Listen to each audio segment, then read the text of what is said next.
up, everybody, and welcome back to my channel. If you've been following me on Instagram, YouTube Shorts, you will have seen a post that I made of a huge piece of artwork going up on the side of my building.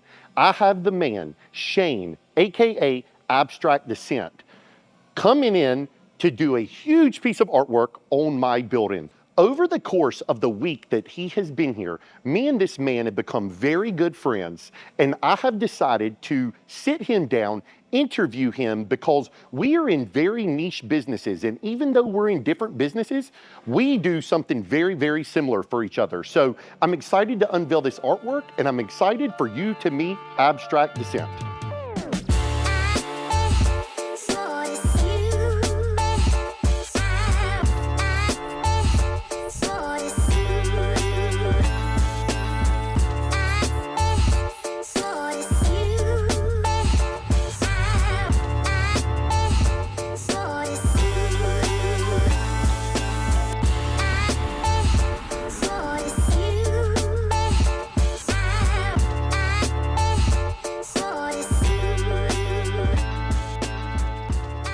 Yo, Shane.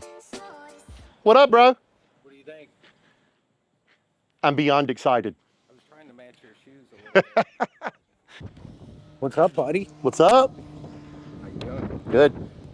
Me and this man was probably supposed to connect almost 2 years ago and never connected. And a lot of people, I don't even think I mentioned this to probably many people besides my wife. I don't even know if I told my dad, but like, I would drive by this building since 2017 is when Copeland Mills went out of business. And a man at my gym came up to me and he said, "Stephen, I'm gonna be selling my buildings." And I said, okay. And this was the building that I wanted. And he told me that it was already taken, that it was under contract with someone else. And I drove by this facility for 2 years and it was just run down and all this. And I would see these huge walls. The building looked terrible. And I literally shot a text one day in 2019. I said, "Hey man, what's going on with the building?" And my phone instantly rang and he told me that the deal fell through and all these things. And so luckily I got the building right after that. And I put all this time and money, and we've still been renovating for the last 5 years since 2019. And I kept staring at these walls being like, man, I didn't like the walls and didn't know what to do. I had done a lot of painting on the front. Blank space. Blank slate. Yeah. So then a guy that I do work for, Chris, who's your friend, tells me he's got some cool shit going on at the gym and that he had met you and all these things. And I said, man, I want to get a hold of the guy. And I don't know what happened. Me and you never talked. And then you done another buddy of mine's, I still don't know, that it's you in correlation. And Chris comes back here to pick up some equipment and me and him are talking. And he's like, I said, man, I said, I'm ready. I said, I've been praying about it. I want to do something cool. And literally me and him get a text back and forth. And you picked up the phone, called me, you wanted to call. And I think, Shane, you drove up here like 3 days later. Yeah. It's kind of crazy how the story started, but that's how I met Shane. And when you first came, Shane, what did you think of my building? I thought it was huge, right? So like even when we planned the mural, it was like, all right, we'll do half the building because there's no way it's just to do this whole side. But yeah, it's amazing. The brick's in good shape. The structure's good. It didn't need too much prep. I was like, you know, if we could get this locked down, it's going to be a great piece. Sure. You know? Yeah. Hard part is, you know, you being happy with the design and me being happy with it and wanting to paint it. That's like the whole trick to doing commission work. Sure. And it could be a great space and the ideas could be good, but then at the end of the day, you might just not like my design and I won't paint it. So that happens as well. I'm glad everything worked out and it was a good fit. Sure. So the funny thing about me and him talking, so Shane goes home, designs up his stuff, sends this thing over to me, and I'm like blown away. And before Shane got here, just so everybody knows, I didn't know anything about his business. What does something like this cost? I had no clue. How long is it gonna take? I had no clue. What's the process like? And so it was one of those things where I knew right when he sent me the drawing that I was so overwhelmed that I was like, I showed my wife and she was like blown away. And then I only showed probably 3 or 4 people and they thought it was so cool. So what I want to ask you, Shane, is it hard to make someone like myself or another client? Is it a happy medium? Is it hard on the first try to come look at my building and kind of know what to put on the wall? Because a lot of people is going to look at this and be like, where did the inspiration come from? What did you see? Because I didn't tell him anything of what I wanted. He just kind of almost interviewed me for an hour. Yeah, well, and I looked at your logo, and it looks like this comic book type character, and the bright colors, and I'm like, okay, this is giving me direction now, because there's almost a theme to it. Sure. So what I try to do is look for a theme. I ask people, do you have a theme? If you could theme it, then I have something to go off of as far as design. And yours was kind of straightforward. The super fitness kind of looked like the Superman. You know, it's got the blues, the reds, the bright colors. The character looks like a Marvel character. So I'm like, this is the direction I'm going. And this is going to be the composition, but I have to incorporate what you do. Gym equipment, you do the trucking, right? You're a bodybuilder, you're a big dude. I want a big dude in there, right? So, and then it's how do I work these ideas into this wall around these things? How do I make this flow? And then I think I spent like 3 days back and forth on the design before I sent it. And then you cross your fingers that you don't have to start all over and that it's something in the right direction. Like I asked you, what do you not like? Because now I know what to address. Sure. Right? Yep. And you're like, I want the name or the new and used gym equipment. We couldn't fit the whole thing on the side of the trailer of the semi, but then it was like, okay, now I know like the one thing he doesn't like, let me address that. Sure. So there's different ways of dealing with people, but orchestrating the whole thing is difficult. Like as far as, you know, art, it's subjective. Somebody might look at this and, oh, it's too dark. I hear that about my art a lot because I use a lot of contrast. It's too dark. We don't like that. So I don't know. I think the style that I came up with that I wanted to paint on this fit you perfect. And that's why we just agreed right off the bat with some small changes. Sure. Doesn't typically happen. You could go back and forth and spend a week on a drawing and never paint it because they're just not happy and they push you in a direction to where I don't want to paint it. And it doesn't happen. So there's a lot of wasted time. You know? So one thing that me and him has been talking about off camera is being in such a niche market. What I think a lot of the viewers would probably want to hear from someone like yourself or even me, and I want this video to be more about you than me, is what I think that most people can't relate to is I sell commercial gym equipment. I do tons of home gyms around the country, celebrities, all these people. Shane is a commissioned artist. And I asked him, Shane has millions of followers on different platforms. And I said to Shane, I said, with that big a following, how many of those people are actually going to purchase a big piece of artwork from you? And Shane said, the clientele is very slim. So Shane, I want you to explain, how does your people come from? Where do they come from? Do you go around the world doing this? It's all social media. Okay. That's how, I don't really do any networking or any traditional ways of marketing. It's just social media, and I'm known for my short videos, and every once in a while some will, pop off and go viral. And then, this is the bottom line. People see Abstract Dissent, right? And they know when my video pops up, there's going to be some cool art. They're going to hear a unique story about me or my experience there. And they're going to have a minute of content that they're looking forward to seeing. Sure. A fraction of those people want to hire me, right? So it's a very small amount. The rest just want me to entertain them. Got you. They want to see something positive instead of negative. Yep. They want to see cool art. But then there's a small percentage that are like, hey, maybe, and they're afraid to reach out. They think I won't work for them or I'm too big for them. And they get intimidated, but a fraction of 1% is like, hey, I have this building in Texas and I didn't know like if you would be willing to, but would you do a painting for me? Right? And that's how the jobs land. So it's like a numbers game for Sure. me, right? The more views, the more requests you will get. But yeah, that's the marketing strategy right now. It's free. It's social media. I tell other artists, get on all the platforms. You should be making short videos. Sure. That's what's trending right now. And it's what I have figured out to get my art out there and to get commissioned and ultimately to do my art and get paid. I think that's the goal is with any artist is, yeah, we love doing it. We're going to do it anyway because we're passionate and we love doing it. But wouldn't it be great if I could make a living off my art? Absolutely. Yeah.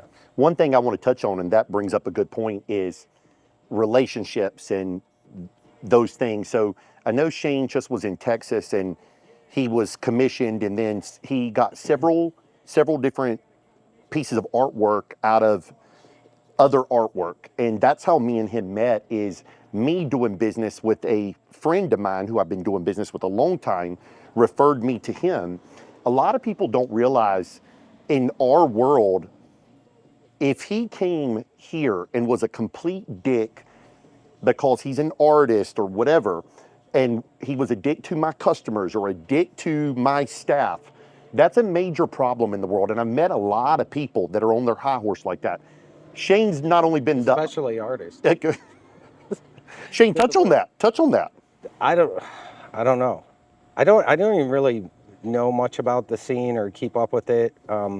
My experience working with all different types of people and being in different fields is construction workers and artists are probably the hardest to deal with. They have egos, they have a lot of pride, and you know me. I see myself as just a worker. I'm a blue collar worker.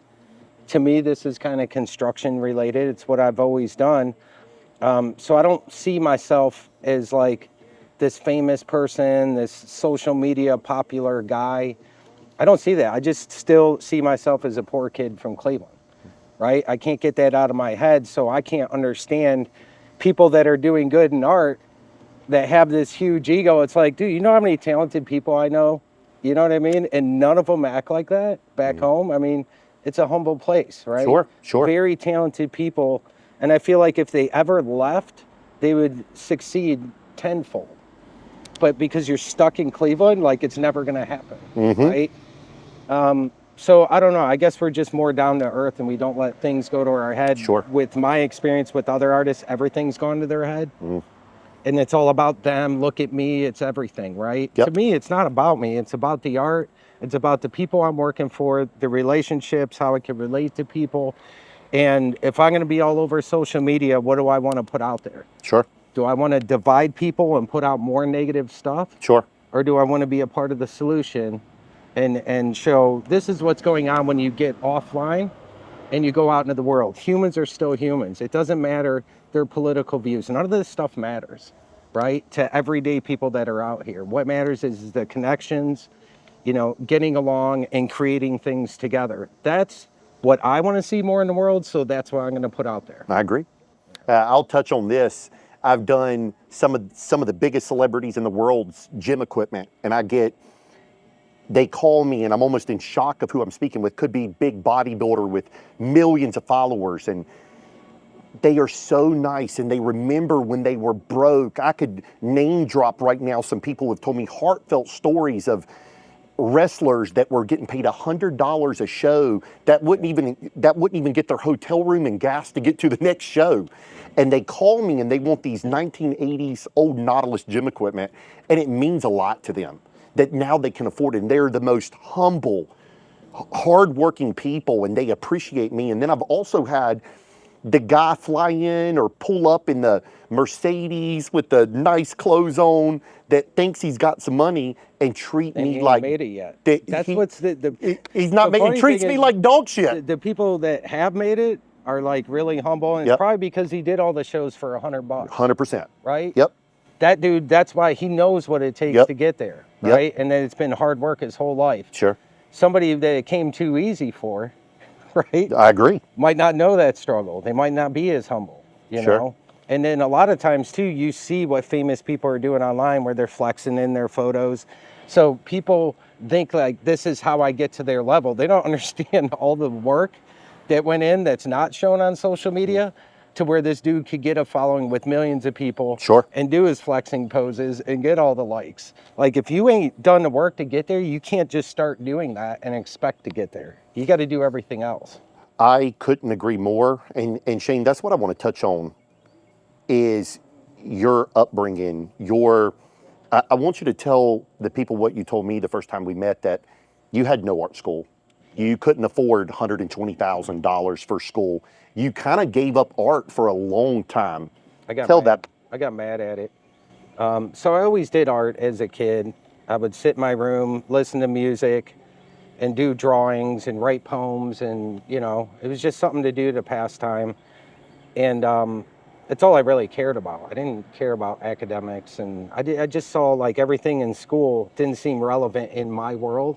And like, what good is this going to do me? I need to go to work and make money, right? I felt the same way. I didn't know how to be an artist. It's just what I did because I was bored and I was tuning out.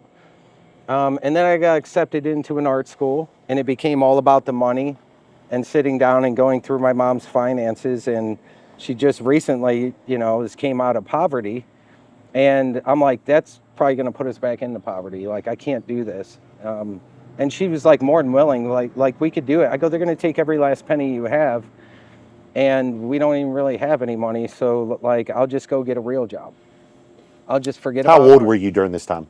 I was probably like 16, Okay. 15 or 16 or something. And from somebody who wasn't raised with money, I relate. I got a real job. I was a finished carpenter for 19 years, and I did great in that career, and I was able to be creative. I injured my back. Right around that time, I was off work. I started doing more art. I started getting involved with other artists around town, incorporating building and art, which, the street art started to come into play.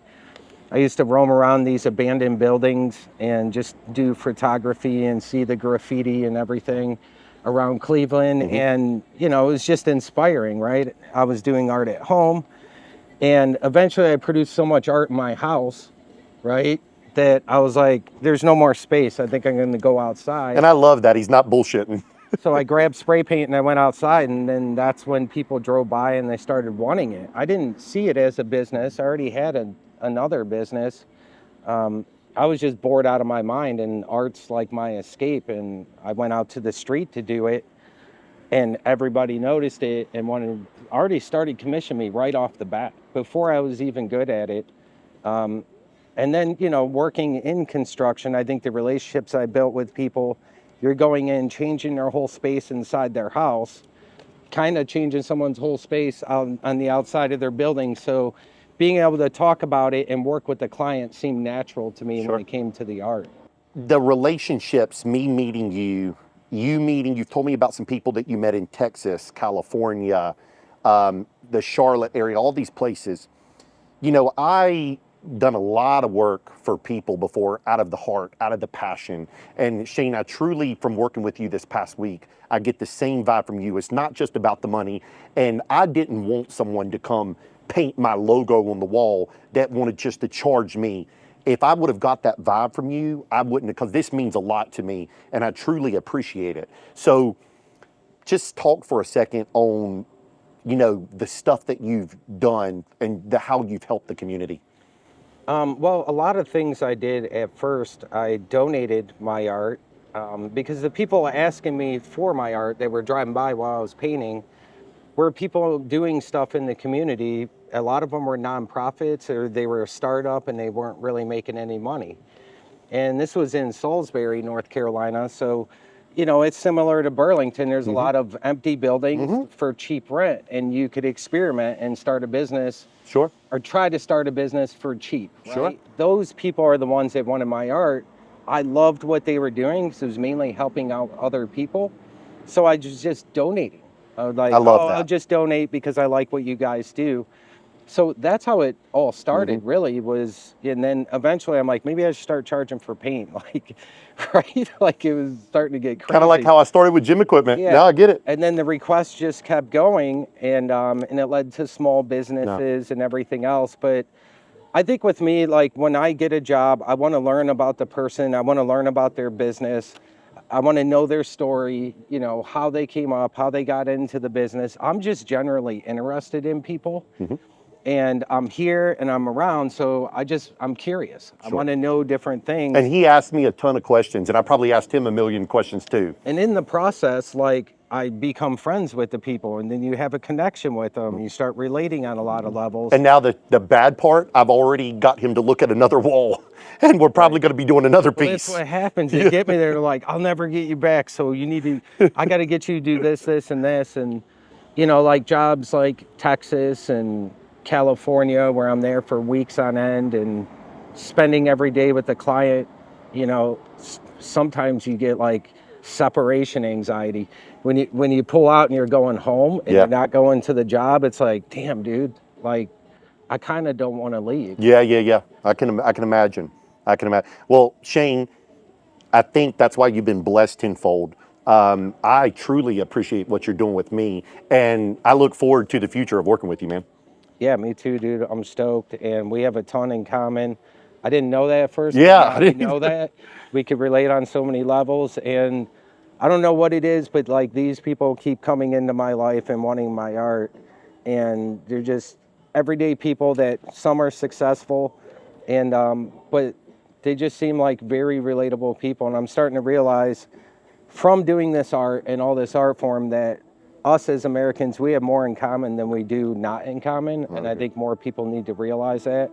And, you know, if I'm going to promote anything with my art, it's going to be that. I love that. Thank you, Shane. Thanks, man. Appreciate you, brother.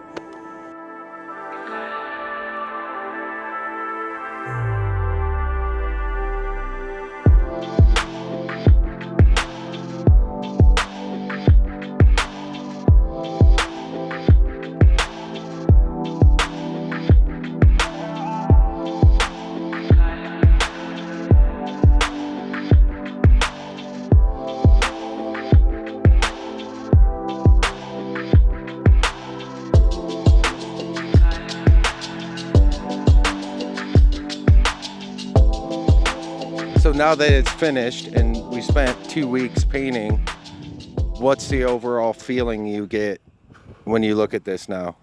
I think I was overwhelmed at first, but I'm just like, the video you made talking about the struggle, the hardship, like that's what I see, but like I'm so like grateful of the success as well, that it overwhelms me emotionally, because when I see this, I see it like this is my life to the T. Like a lot of people used to call me Superman and all these things, and I was nowhere but this character and my logo and we ship around the world and like the loading docks. I'm just literally. Like I show my girl, she's like, "That's Steven.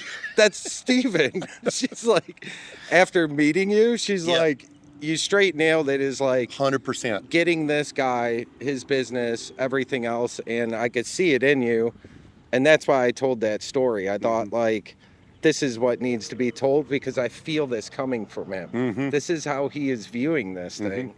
You know, at first you can't anticipate that, but like that's the icing on the cake for me. No, 100%.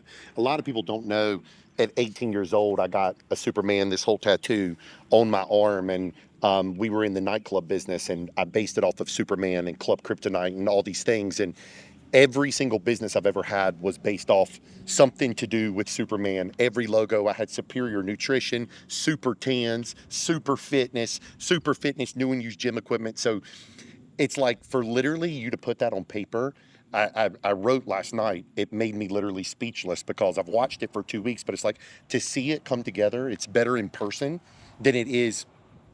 I mean, I literally, I keep staring at it, I'm like overwhelmed. And honestly, man, I can't thank you enough. Yeah, it's definitely really hard to photograph the whole thing or video the whole thing and take it all in. Like it's so massive. I think it's over 120 feet. Like you got to be here. And the crazy part is, and I'm not just saying that, like I've had so many people, and even people that I don't even know that know you, they're like, dude, this is his best piece ever. So Yeah. it's like, tell me what you think. I think as far as being commissioned to do this and, nail who you are, what your business is, and a little bit of the story and the struggle, I think this was just nailed it. Like, you try to get as close as you can. Sure. And most time, you know, I feel like, oh, that's 80% or 90% them or whatever, but this is like 110%. 100%, dude. Like, so to me as a commission artist, to come in and like get to know you and try to resemble you on the wall, there's nothing I would change. And that doesn't happen very often. So I'm like super pumped. Well, the crazy part about it is I was so excited about this. I showed him a wall a week ago, and we have brick people here today bricking up the wall again to literally start painting number 2. So this is what I want everybody to realize is I love building relationships with people, but I also, if you contact this man, you're in good hands, and kind of literally just let him do his thing. Because I gave him I didn't tell him anything except do your thing. And he nailed it.